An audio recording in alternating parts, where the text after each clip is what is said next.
नमस्कार दोस्तों। कई बार ऐसा होता है कि हमारे घर में बेटियों की शादी बहुत लेट हो जाती है। तो दोस्तों, कई कई बार बहुत सारी कमियां निकल आती हैं। अगर हम घर अच्छा देखते हैं तो वर अच्छा नहीं मिलता, और अगर वर अच्छा देखते हैं तो घर अच्छा नहीं मिलता। तो दोस्तों, इस तरह की समस्याएं बहुत सारे लोगों के जीवन में आ जाती हैं और बेटियों का विवाह बहुत लेट हो जाता है। तो दोस्तों, इस समस्या से बचने के लिए हमें रामचरितमानस का सहारा लेना चाहिए।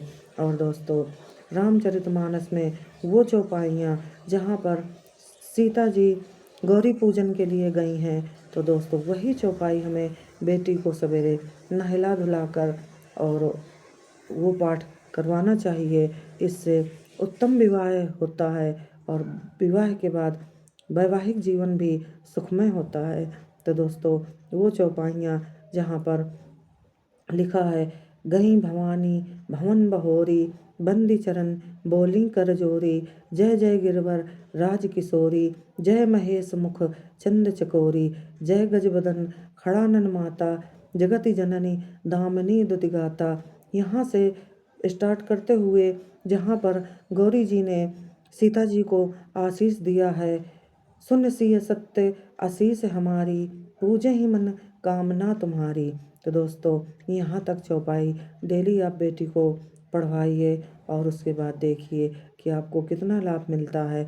और हाँ दोस्तों, एक उपाय आप बेटी से और करा सकते हैं। ये तो बेटी बेटा दोनों के लिए ये उपाय अगला बता रही हूँ। अगर विवाह लेट हो रहा है, बेटे का भी बेटी का भी, तो गुरुवार से शुरू करें और इसे निरंतर 6 महीने साल भर जितने दिन आपको लाभ नहीं मिलता, आप निरंतर यही उपाय करिए कि नहाने के पानी में 1 चुटकी हल्दी डालकर उस बेटी या बेटा को नहलाइए जिसका विवाह लेट हो रहा है। हल्दी डालकर पानी में स्नान करने से दोस्तों विवाह के योग बनते हैं और वैवाहिक जीवन भी अच्छा होता है। तो दोस्तों, ये उपाय हम लोगों को करना चाहिए, क्योंकि आजकल देखिए आप, चाहे जहाँ भी, क्योंकि कुछ तो आधुनिकता के चलते लेट हो रहा है, कुछ तो मान लीजिए पढ़ाई भी ज़रूरी है बच्चों की, तो पढ़ाई की वजह से लेट हो जाता है। लेकिन अब इतना भी लेट ना हो। आजकल देखिए लड़कियां भी 30-30 साल की हो जाती हैं और लड़के तो 35-40 साल तक जा रहे हैं और विवाह नहीं हो रहा। तो वैसे भी शास्त्रों में दिया गया है दोस्तों कि 38 साल के बाद तो विवाह के योग ही खत्म हो जाते हैं।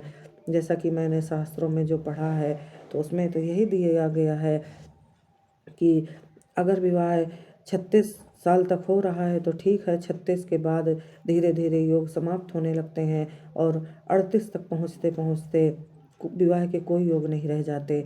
तो दोस्तों, वो तो फिर ज़बरदस्ती है कि हाँ आप 40 में कर लीजिए, 45 में कर लीजिए, वो तो एक अलग का विषय हो गया।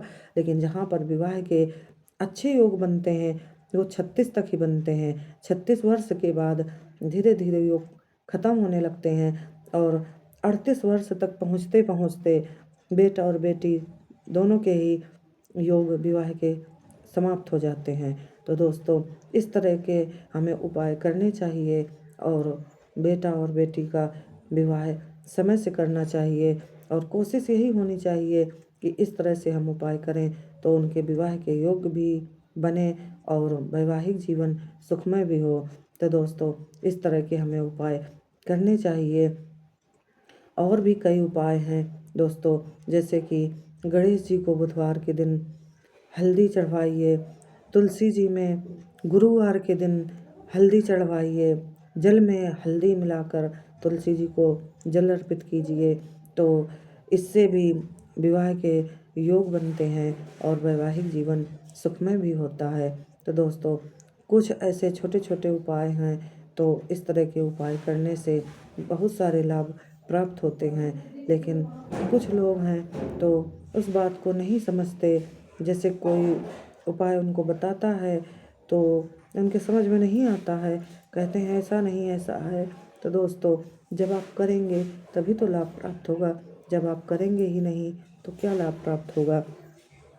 कुछ किस्मत साथ देती है और कुछ आपको कर्म भी करने पड़ते हैं। और जहाँ पर किस्मत और कर्म दोनों साथ मिल जाते हैं दोस्तों, वहाँ पर आपको सब प्रकार से सफलता मिलती है। ये बात सच है दोस्तों कि कर्म के साथ साथ किस्मत का भी बहुत बड़ा योगदान होता है, क्योंकि अगर सिर्फ कर्म, बुद्धि यही अगर सब कुछ आगे होते तो शायद बादशाह की जगह बीरबल राजा होता।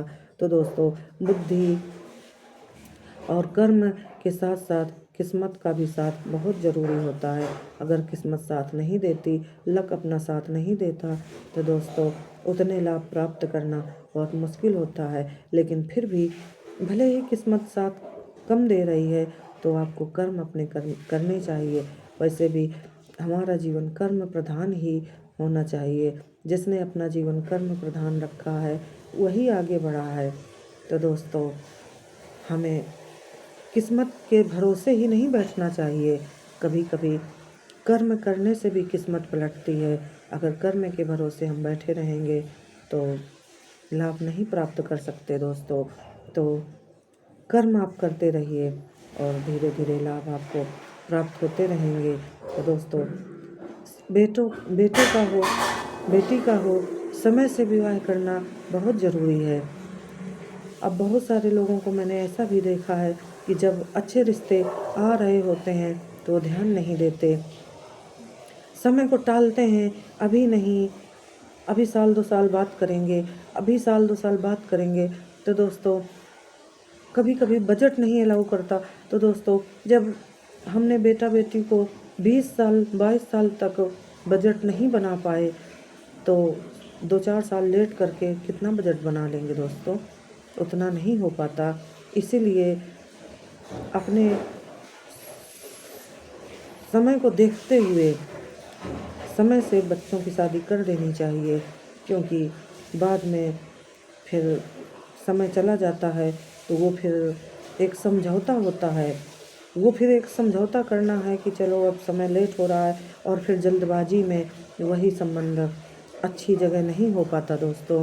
क्योंकि कई बार आपने देखा होगा कि जब समय था तब बच्चों के बहुत अच्छे अच्छे संबंध आते थे, और बाद में जब समय चला गया, समय निकल गया और बच्चों की उम्र ज़्यादा हो गई, तब फिर लगता है कि चलो अब कोई भी आ जाए अब की कर देंगे, अब कोई भी आ जाए अब की कर देंगे। यही सोच सोच कर लोग समय खराब कर देते हैं, और फिर जल्दबाजी में कोई भी संबंध आया और उसके लिए हाँ बोल देते हैं।